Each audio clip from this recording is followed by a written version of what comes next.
माननीय पोलीस अधीक्षक साहेब बीड यांनी दिलेल्या आदेशाप्रमाणे आणि त्यांनी मग मनुष्यबळ आम्हाला पुरवल्याप्रमाणे आम्ही केज बस स्थानकामध्ये आमचे गुप्तहेर आणि साध्या वेशात पोलीस अंमलदार नेमले होते. कारण केजच्या बसस्टँडवर खूप दिवस वेगवेगळ्या प्रकारच्या चोऱ्या होत होत्या. जे गरीब महिला आहेत, ज्या भोळ्या भाबड्या महिला आहेत, त्यांचं सोनं चोरी वगैरे जात होतं. त्या अनुषंगाने माननीय SP साहेबांच्या आदेशाने तेथे आम्ही साध्या गणवेशात पोलीस नेमले. आमचे पोलीस श्री स्वप्नील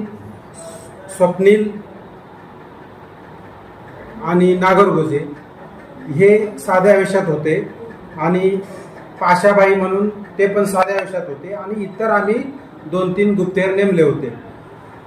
या सर्वांच्या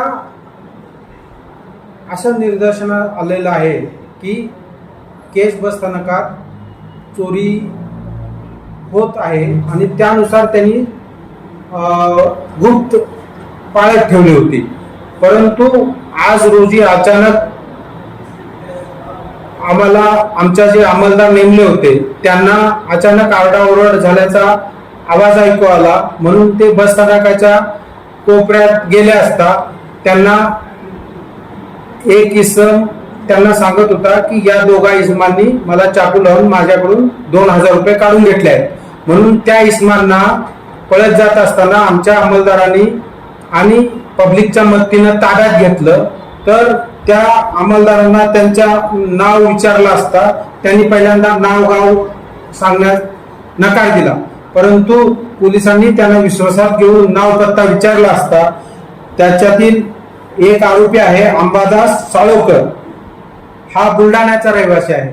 आणि दुसरा आरोपी आहे अनवर दस्तगीर सय्यद, हा आहे परळीचा राहणारा.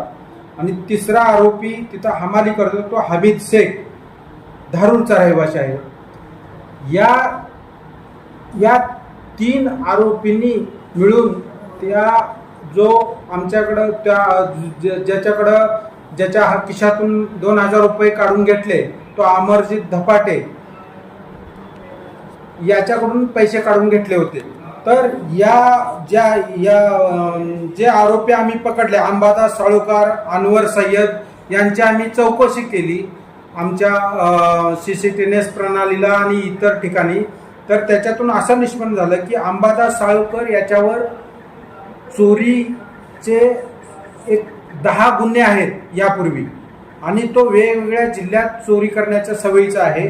त्याच्यानंतर जो दुसरा आरोपी आहे अनवर सय्यद, हा सुद्धा विवेकानंद पोलीस स्टेशन लातूर येथे खुनाच्या मर्डरच्या गुन्ह्यातील आरोपी आहे आणि तो 2018 मध्ये 116/2018 या गुन्ह्यामध्ये तो फरार होता.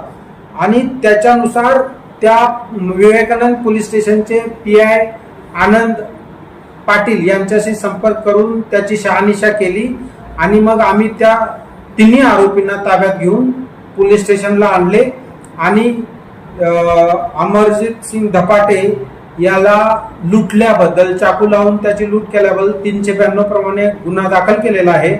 आणि या 3 आरोपींनी यापूर्वी सुद्धा कोणकोणते गुन्हे केले आहेत हे आम्ही शोधून काढत आहोत.